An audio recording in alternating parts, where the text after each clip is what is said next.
Oh, thank you so much. Now, when I see a great big outdoor crowd like this, it reminds me of an event I was part of way back in 1969. That thing was called Woodstock. It came about kind of strangely. I was seeing all these billboards on the East Coast during the spring of '69. It said, "Come to Woodstock, peace, love, and music." I kept wondering, well, what's that going to be all about? Time went on, we started hearing about all these bands that were going to play there, and I'm looking at my bandmates going, well, you know, what's the deal?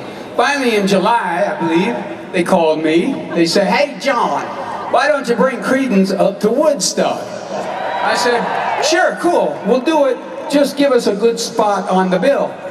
The guy says, "How about Saturday night at 9 o'clock? That is prime time, fella."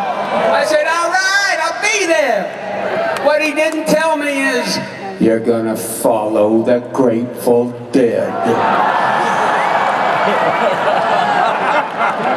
So we arrived on that Saturday in August '69. I looked around, you know, there were 500,000 people there. Good Lord.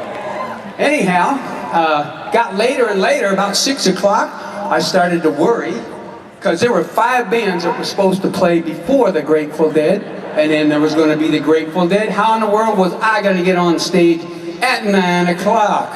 Well, you know, the whole thing was being run by a bunch of hippies. All kidding aside, I think we all considered ourselves hippies in those days. But this bunch of hippies, not one in the bunch had a clock, so, or an umbrella. Anyhow, about midnight, the Grateful Dead went on stage, and they started playing that jingly, jangly, tie-dye patchouli thing that they do. And it was cool for about an hour, and then dead silence for more than an hour. Nobody could figure out what was wrong. "Hey, Jerry!" "Yeah, man." "Where's my guitar?" "I don't know, man." Oh, did I mention the whole band had dropped LSD 5 minutes before they walked on stage? We didn't find that out till 1994. But anyway, finally they commenced to play it again, and they played another 45 minutes. And then finally they were done. It was my turn. I come running out on stage. I'm going to rip and tear, because I'm going to make an impression in front of all these people. It is 2:30 in the morning, ladies and gentlemen. So I look down here, I see a whole lot of people look just like me, except they're naked. And they're asleep. The Grateful Dead had put 500,000 people to sleep. So I commenced to try and warm them up for Janice, and so I'm playing Keep On Juggling, Good Golly Miss Molly, Born on the Bayou. You know, I was getting a little frustrated. Come on, Homer, get up. But anyway, finally I go to the mic and I say, "You know, we're rocking ourselves out up here. We're hoping you're enjoying some of this. We just want you to have a good time." Way out in the darkness, some guy's flicking his lighter, and I hear him say, "Don't worry about it, Joe. We're with you." So I played the whole rest of my big Woodstock concert for that guy. Then I went home and wrote this song.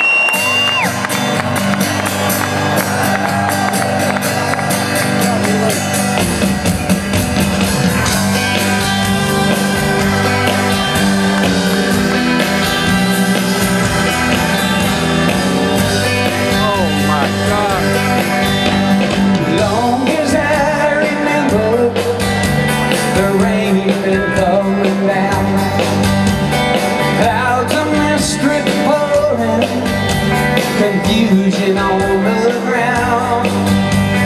Flipping through the pages, trying to find the sun.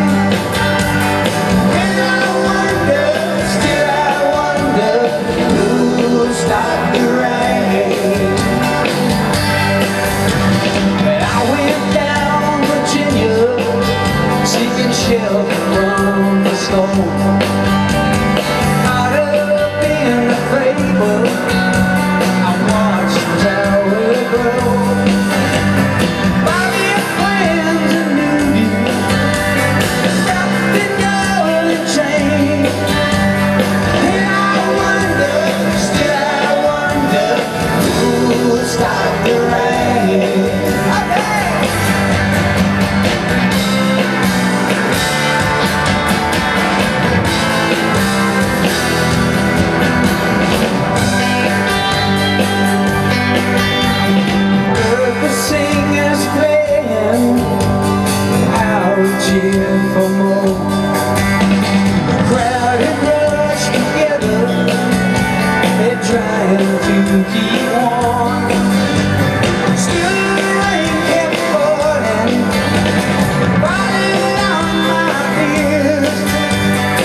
The